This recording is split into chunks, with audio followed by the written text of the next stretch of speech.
لله رب العالمين والعاقبة للمتقين والصلاة والسلام على سيد الأنبياء والمرسلين أما بعد فأعوذ بالله من الشيطان الرجيم بسم الله الرحمن الرحيم قال الله تبارك وتعالى في كلامه المجيد والفرقان الحميد يا أيها الذين آمنوا اتقوا الله ولتنظر نفس ما قدمت لغد واتقوا الله إن الله خبير بما تعملون صدق الله العظيم. حضور نبی کریم رؤوف رحیم صلی اللہ علیہ وسلم کی بارگاہ میں ایک بار محبت کے ساتھ، عقیدت کے ساتھ اور قبولیت کے یقین کے ساتھ درود السلام کا نذرانہ پیش فرما لیجیے. اللہم صلی علی سیدنا و مولانا محمد مبارک وسلم صلاۃ و سلام علی سید الانبیاء والمرسلین. نہایت معزز دوستوں، بھائیوں اور بزرگوں، اللہ کریم رؤوف رحیم عز و جل و جل جلالہ نے ہمیں صحت اور تندرستی والی یہ جو اس دنیا کے اندر یہ زمین کے سیارے کے اوپر زندگی دی ہے. اللہ تعالیٰ نے ہم سے اس زندگی کے ایک ایک پل کا، ایک ایک لمحے اور لحظے کا حساب لینا ہے اور ہمیں اس کے حساب کا مکلف بھی بنایا ہے. جب ہم یہ زندگی گزارتے ہیں تو ہمیں معلوم ہوتا ہے کہ اتنے منٹ گزر گئے، اتنے سال گزر گئے، اتنے گھنٹے گزر گئے. اور جب ہم کوئی دنیا کا کام کرتے ہیں اس کام کے دوران اس کام کی جو وقت کے لحاظ سے احاطہ ہے، اس کام کا وقت کے لحاظ سے احاطہ ہے، ہم وہ بھی کر لیتے ہیں کہ یہ کام ہم اتنے ٹائم میں کر سکتے ہیں، اتنے وقت میں کر سکتے ہیں. تو رب تعالیٰ کی ذات نے ہم سے اس چیز کا حساب ضرور لینا ہے کہ یہ زندگی کہاں خرچ کی، یہ تندرستی والی، صحت والی، عافیت والی اور بالخصوص دین اسلام قبول کرنے کے بعد والی زندگی کس طریقے سے زندگی تو نے بسر کی ہے. اللہ تعالیٰ نے اس اعتبار سے ہمیں مختلف طریقے سے موٹیویٹ کیا ہے، ترغیب دی ہے، ہمیں اس طرف راغب کیا ہے. اس کے لیے سورہ حشر کی ایک خوبصورت ترین آیت، وہ آیت ایسی ہے کہ ہمیں سوچنے پہ مجبور کرتی ہے. اللہ تعالیٰ کے ذات ارشاد فرماتی ہے کہ یا ایھا الذین آمنوا، اے ایمان والو، اتقوا اللہ، اللہ تعالیٰ سے ڈرو، وَلْتَنظُرْ نَفْسٌ مَا قَدَّمَتْ لِغَدٍ، اور ہر نفس کو چاہیے کہ وہ غور و فکر کرے، سوچے ما قدمت لغد، اس نے کل کے لیے کیا بھیجا ہے. وَاتَّقُوا اللَّهَ، اور اللہ تعالیٰ سے ڈرو، ان اللہ خبیر بما تعملون، جو کچھ کر رہے ہو اللہ تعالیٰ کی ذات اس سے بخوبی باخبر ہے. چونکہ یہ سال گزر رہا ہے تو ہمیں سال کے گزرنے کے بعد ہم سوچتے ہیں کہ یار سال میں ہم نے کیا پایا، کیا کھویا، کیا کیا، کیا نہ کیا، کتنی کتابیں پڑھی ہیں، کتنے گناہوں سے رکے ہیں، کون سی ناکامیوں کا شکار ہوئے ہیں، کون سی کامیابیاں ہم نے سمیٹی ہیں، کیا ہم نے اپنی جاب کے حوالے سے کامیابی حاصل کی ہے، کیا ہم نے اپنے بزنس کے حوالے سے کامیابی لی ہے، کیا دین کا کوئی رکن ہم نے واضح اعتبار سے سیکھا ہے، یا جو بھی زندگی کے مراحل گزر رہتے ہیں ہم اپنا محاسبہ کرتے ہیں، سوچ و بچار کرتے ہیں یہ وقت میں نے گزارا ہے، سال گزارا ہے، اس کے اندر میں نے پایا کیا ہے، میں نے کیا کیا ہے.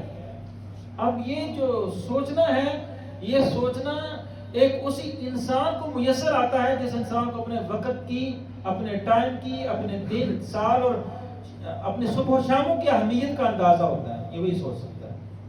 اللہ تعالیٰ نے ہمیں سیدھا سیدھا گائیڈ کر دیا کہ ہر نفس کو سوچنا چاہیے کہ ما قدمت لغد، وہ کل کے لیے کیا تیار کر رہا ہے، کل کے لیے کیا بیچ رہا ہے. تو جب اللہ تعالیٰ کی ذات ہمیں یہ بتا رہی ہے، راغب کر رہی ہے، تو جناب پہلے ہم کس طرح بے فکر رہ سکتے ہیں. اب سچے پکے مومن کا طریقہ کیا ہوتا ہے؟ وہ اپنے اچھے اور برے اعمال کی جانچ پڑتال کرتا ہے. کوئی چھوٹا گناہ ہو جائے یا بڑا گناہ ہو جائے تو اللہ تعالیٰ کے ڈر اور اللہ کے عذاب کے خوف سے کانپتا رہتا ہے. ایک کافر، فاسق، فاجر بڑے بڑے گناہ سے وہ عاری ہوتا ہے، اس کو کوئی تکلیف محسوس ہی نہیں ہوتی ہے. وہ اگر کوئی بھی بڑا گناہ کرے گا، فاجر ہے، فاسق ہے، کافر ہے، اس کو کوئی گلٹ فیل نہیں ہوگا، اس کو کوئی آر محسوس نہیں ہوگی. وہ حدود اللہ کا سر عام مذاق اڑائے گا، وہ کتاب و سنت کی سر عام خلاف ورزی کرے گا، گناہ کو گناہ ہی نہیں سمجھے گا. میرے کریم آقا کیا فرماتے ہیں؟ آپ علیہ الصلوۃ والسلام نے مومن اور فاسق کی مثال یوں دی ہے کہ ان المؤمن یرا ذنوبہ کانہ قاعد تحت جبل یخاف ان یقع علیہ، کہ مومن اپنے گناہوں کو ایسے دیکھتا ہے جیسے کہ وہ بڑے پہاڑ کے پاس بیٹھا ہوا ہے، وہ خیال کرتا ہے یہ پہاڑ مجھ پہ گر پڑے گا. اپنے گناہوں کے خیال، اپنے گناہوں کا بوجھ وہ یوں فیل کرتا ہے جیسے کہ بڑا پہاڑ ہے جو کسی وقت بھی اس کے اوپر گر سکتا ہے. اس خدشے کا شکار رہتا ہے مومن. اور کافر یا فاسق کے بارے میں، فاجر کے بارے میں حضور فرماتے ہیں وَإِنَّ الْفَاجِرَ يَرَى ذُنُوبَهُ كَذُبَابٍ مَرَّ عَلَى أَنْفِهِ. ایک فاسق آدمی، ایک گناہگار آدمی، وہ اپنے گناہوں کو یوں خیال کرتا ہے جیسے اس کے ناک کے اوپر سے کوئی مکھی گزر گئی ہے، یعنی کوئی پرواہ نہیں ہے اس کو. مومن اپنے گناہوں کے بارے میں کیسے فکر مند ہے؟ اس کو یوں محسوس ہوتا ہے کہ وہ کسی پہاڑ کے نیچے بیٹھا ہوا ہے اور وہ پہاڑ کسی وقت بھی اس کے اوپر گر سکتا ہے. اور کافر جیسے بندے کے ناک میں مکھی نہیں بیٹھتی تو کہنا ہاتھ ایسے کر کے اس کو ہٹا دیتا ہے. بعد میں اس کو فکر بھی نہیں ہوتی ہے، 2-3 دن گزر جاتے ہیں، وہ سوچتا بھی نہیں ہے کہ میرے ناک میں مکھی بیٹھی تھی کہ نہیں بیٹھی تھی. وہ کافر یا فاسق ایسے گناہوں کے بارے میں سوچتا ہے. ہم مسلمان ہیں، ہم اللہ کے رسول کے امتی ہیں، اللہ کے غلام ہیں، اللہ کے ہم بندے ہیں. تو کیا ہمارا گناہوں کے ساتھ رویہ یہ ہے کہ ہم اپنی ساری زندگی کا جو میجر حصہ ہے، تناسب کے اعتبار سے زیادہ حصہ ہے، وہ اللہ کے نافرمانی میں گزار دیتے ہیں اور ہمیں پرواہ نہ ہو، ہم سوچیں بھی نہ، ہم فکر تک نہ کریں کہ ہم نے گناہ کیے ہیں. اس کا احتساب کرنا ہر مومن کی ذمہ داری ہے. مومن کبھی بھی اپنے گناہوں کو نظر انداز نہیں کر سکتا. اللہ اور اللہ کے رسول کا ماننے والا کبھی بھی اپنے گناہوں سے وہ چھٹکارا پانے کے لیے وہ سستی کا مظاہرہ نہیں کر سکتا. اگر اس کے دل میں اللہ کی فکر غالب ہے، اللہ کا دین غالب ہے، اللہ کی شرم و حیا اس کے دل میں ہے، تو اپنے گناہوں کو کبھی بھی ہلکا نہیں جانے گا. میرے عزیز دوستو، حضرت عبادہ بن کرتا فرماتے ہیں کہ قیامت والے دن تم ایسے کام کرتے ہو جو تمہاری نظروں میں بال سے چھوٹے ہیں، جبکہ ہم انہیں رسول اللہ صلی اللہ علیہ وسلم کے زمانے میں ہلاک کر دینے والے کاموں میں شمار کیا کرتے تھے. اپنے وقت کے لوگوں کے سماعت تھے، وہ کچھ ایسے کاموں میں انوالو تھے جنہیں اس وقت کے، اس دور کے لوگ ہلکا جانا کرتے تھے. تو عبادہ بن کرتا فرماتے ہیں کہ تم ان لوگوں کو ہلکا شمار کرتے ہو جنہیں ہم رسول اللہ صلی اللہ علیہ وسلم کے زمانے میں ہلاک کر دینے والے شمار کیا کرتے تھے. یعنی وہ کام ایسے تھے جب زمانہ رسول تھا، عہد نبوت تھا، تو ہم اس وقت ان کو یہ خیال کرتے تھے کہ کہیں یہ کام کرنے سے ہم ہلاک نہ ہو جائیں. ہمارے دل کے اندر یہ خوف غالب ہوتا تھا. حضرت عمر رضی اللہ تعالیٰ عنہ فرماتے ہیں حاسبوا انفسکم قبل ان تحاسبوا. اپنے انفس کا، اپنے نفس کا احتساب کرو اس سے پہلے کہ تمہارا حساب کیا جائے. وزنوها قبل ان توزنوا. اس کا ماپ تول کرو اس سے پہلے کہ تمہارا ماپ تول کیا جائے. وَتَزَيَّنُوا لِيَوْمِ الْأَكْبَرِ. اور بڑے دن کی حاضری کے لیے، بڑے دن کی پیشگی کے لیے اپنے آپ کو تیار کر لو. پھر آیت پڑھتے کہتے ہیں یومئذ تُعْرَضُونَ لَا تَخْفَىٰ مِنکُمْ.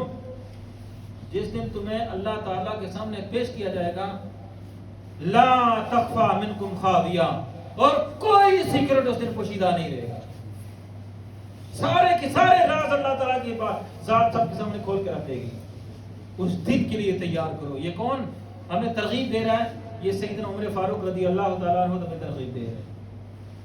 میرے عزیز دوستو، انسان کے جسم میں یا انسان کی زندگی میں رونما آنے والی تبدیلیاں، چاہے وہ اچھی ہوں یا بری ہوں، تنگ دستی والی ہوں یا فراغی والی ہوں، امن والی ہوں یا خوف والی ہوں، یہ تمام تبدیلیاں لوگوں کی شخصیت میں جو رونما ہوتی ہیں وہ ان کے اعمال کی وجہ سے آتی ہے.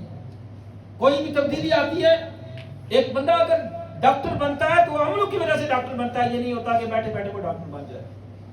ایک اگر انسان بزنس مین بنتا ہے، تاجر بنتا ہے، تو اس نے اپنی راتوں اور دنوں کی نیند کو، آرام کو کاٹا ہوتا ہے تو وہ تاجر بنتا ہے. بیٹھے بیٹھے نہیں بن سکتا.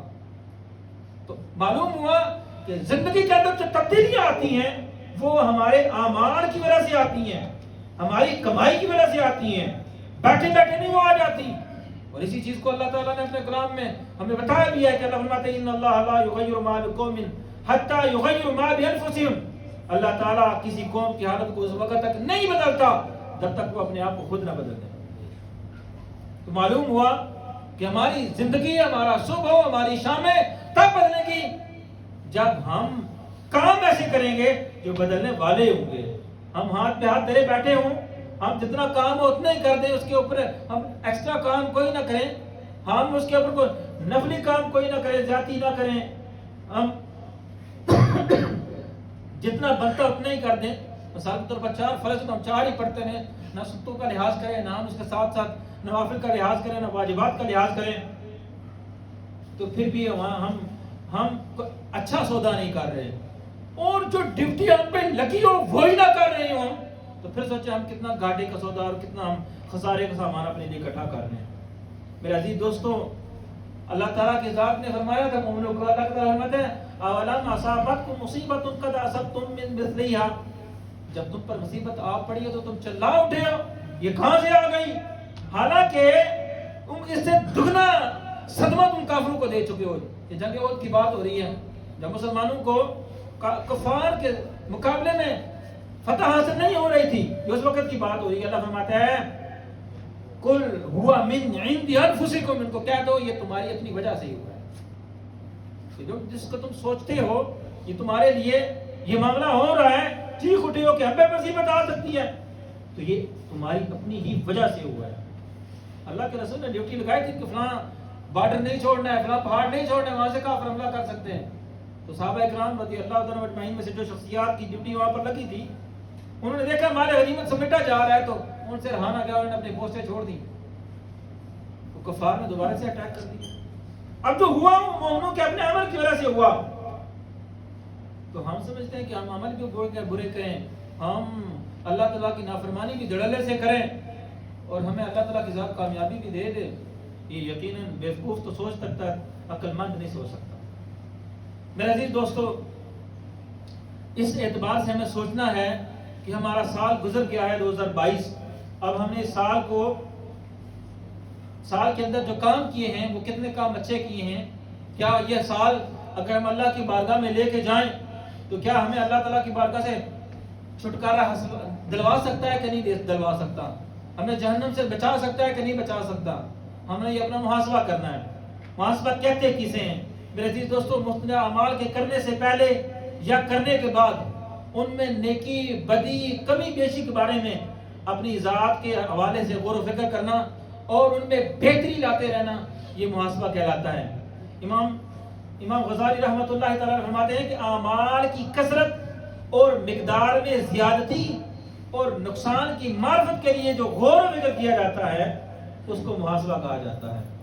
فرماتے ہیں اگر بندہ اپنے دن بھر کے اعمال کو سامنے رکھے تاکہ اسے نیک اعمال کی کمی بیشی یا کم زیادہ ہونے کا علم ہو جائے تو یہ محاسبہ کہلاتا ہے. ہم پورے دن کے اعمال کو ہم اس اعتبار سے ان کی جانچ کریں، ہم اس اعتبار سے ان کی پڑتال کریں، ہم غور و فکر اس اعتبار سے کریں کہ کون سے اعمال ہم نے اچھے کیے ہیں، کون سے برے کیے ہیں، تو یہ محاسبہ کہلاتا ہے. محاسبہ کی دانشوریوں نے 2 قسمیں بیان کی ہیں. ایک کہتے ہیں محاسبہ قبل العمل اور ایک کہتے ہیں محاسبہ بعد العمل، یعنی اپنے اعمال کی جانچ پڑتال عمل کرنے سے پہلے کر لینا. وہ کام کرنے لگے پہلے سوچ لیں ہاں یہ کام شرعی حوالے سے کتنا اچھا ہے، یہ جو میں معاملہ کرنے لگا ہوں یہ معاملہ مجھے کامیابی دلوا سکتا ہے یا ناکامی سے دوچار کر سکتا ہے. تو یہ محاسبہ قبل العمل ہو جائے گا. اور محاسبہ بعد العمل کیا ہے؟ کہ انسان سے برا کام ہو گیا ہے، ایک زیادتی ہو گئی ہے، گناہ ہو گیا ہے، اب کیا وہ دوبارہ وہی گناہ کرتا رہے گا؟ نہیں، وہ محاسبہ کرے، اپنی ذات کا احاطہ کرے، غور و فکر کرے کہ جو میں نے کام کیا ہے یہ کام میں نے جو کیا ہے میری شخصیت کو کتنا خراب کر رہا ہے، میری ذات کے اندر کتنے ڈنڈ ڈال رہا ہے، کتنی کمزوری کا باعث بن رہا ہے یہ کام.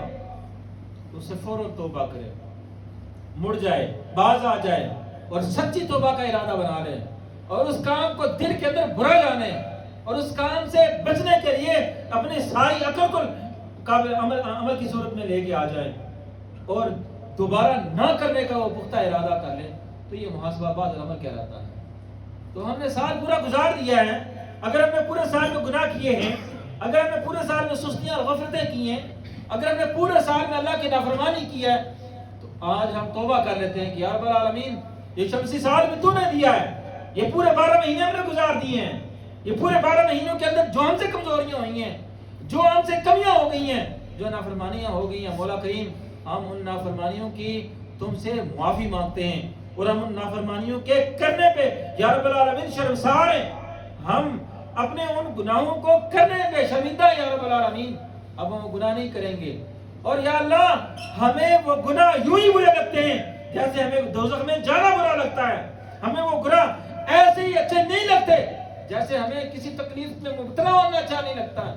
یا رب العالمین ہم اپنے ان گناہوں سے لوٹ کے آتے ہیں، اور آگے جو نیا سال آ رہا ہے یا رب العالمین ہم اس کے لیے پختہ عہد کرتے ہیں کہ اللہ ہم اس میں تیری فرما برداری کرتے رہیں گے۔ میرے عزیز دوستو، جب یہ غور و فکر، جب یہ توجہ ہم اپنی ذات پہ کرتے ہیں تو کامیابی ہوتی ہے۔ میرے عزیز دوستو، حضور صدر سید عالم صلی اللہ تعالی علیہ وسلم نے فرمایا ہے، کتنے خوبصورت انداز سے بتایا ہے، فرماتے ہیں کہ الکیس من دان نفسہ، کہ عقل مند کون ہے؟ حضور فرماتے ہیں عقل مند وہ ہے جس نے اپنے نفس کو اللہ تعالیٰ کے احکام کے سامنے جھکا دیا، جس نے اپنے نفس کو اللہ کی بارگاہ میں جھکا دیا، وہ عقل مند ہے۔ اور آپ فرماتے ہیں کہ کون ایسا شخص ہے جو نادان ہے؟ حضور فرماتے ہیں وہ شخص بڑا نادان ہے، بزدل ہے وہ شخص جس نے اپنی نفس کو اپنے خواہشات کے سامنے جھکا دیا، یعنی جس نے اپنے آپ کو خواہشات کا پجاری بنا دیا، جو دل میں آیا فوراً کر دیا، یہ نہ لحاظ کیا کہ جو کر رہا ہوں یہ اللہ کی نافرمانی کا سبب بن سکتا ہے، جس کام کے اندر میں انوالو ہوں یہ کسی اعتبار سے اللہ کی نافرمانی بن سکتی ہے، یہ نہ سوچا، بلکہ جو دل میں آیا کرتا گیا۔ اب دل کے اوپر اللہ تعالیٰ نے قابو رکھنے کے لیے نظام شریعت دیا ہے، دین دیا ہے، قرآن دیا ہے، اللہ کے رسول کے احکام دیے ہیں۔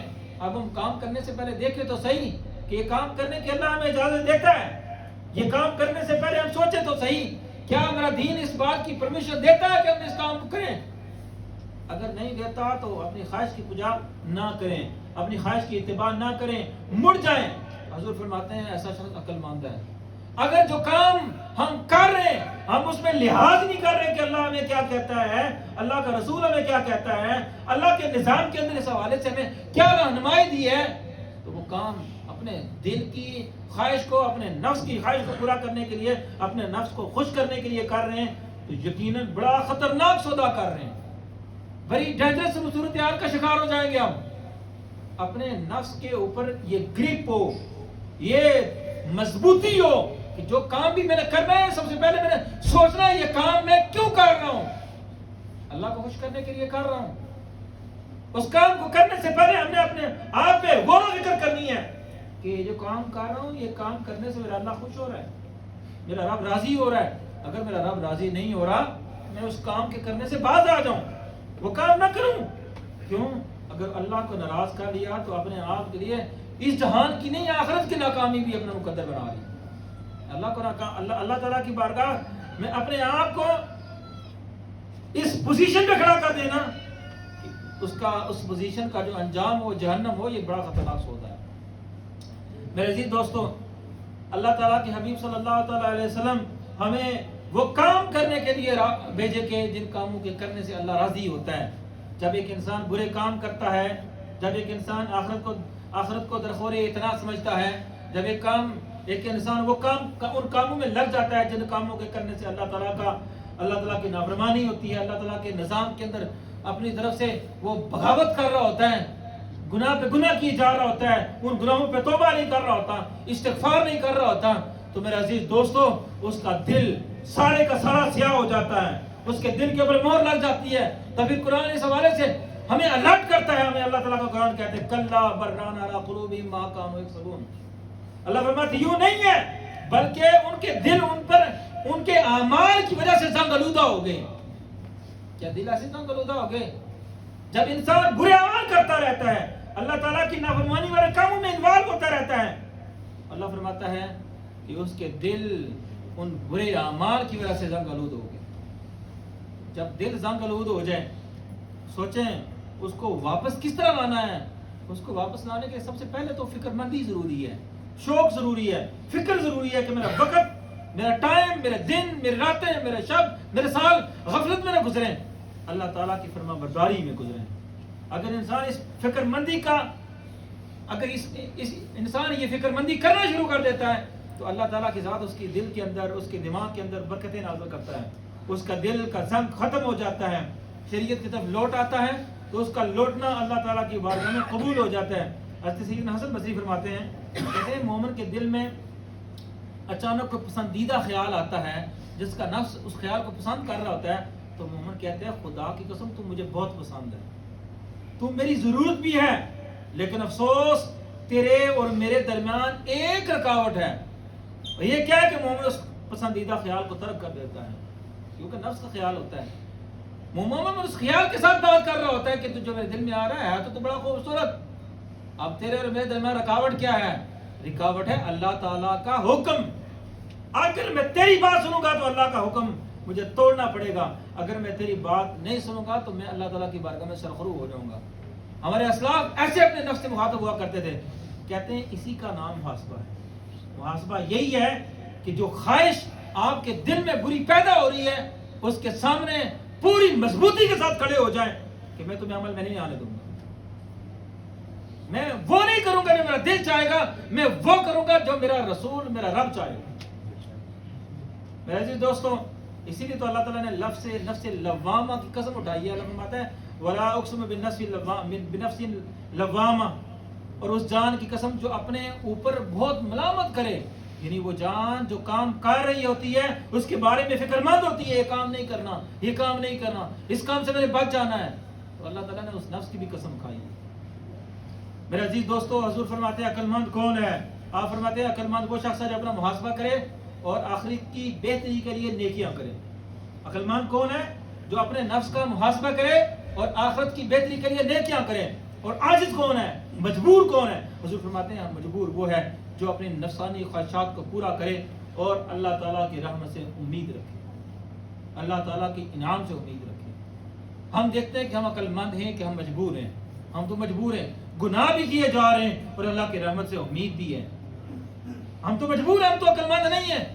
جو فارمولہ کا کریم صلی اللہ تعالیٰ علیہ وسلم نے ہمیں بتایا ہے اس کے ذریعے سے تو ہم مجبوریاں نظر آ رہے ہیں, ہم گناہوں کو بھی نہیں چھوڑ رہے اور ہم کہہ رہے ہیں کہ ہمیں اللہ معافی کر دے گا, اللہ بخش بھی دے گا.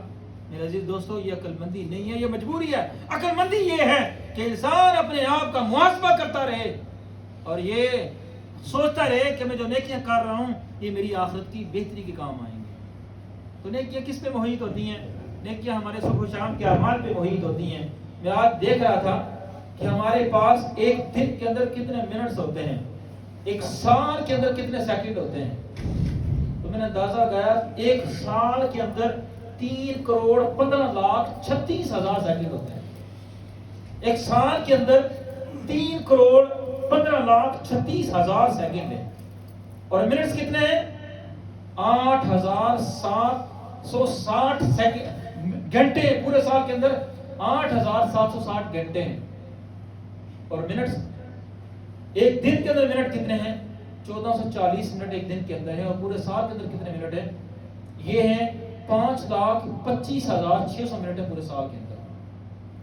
5,36,600 منٹ پورے سال کے اندر ہے. ضرب تقسیم دے نا کہ ان 5,25,600 منٹ میں سے کتنے منٹ اللہ کی وفاداری میں گزار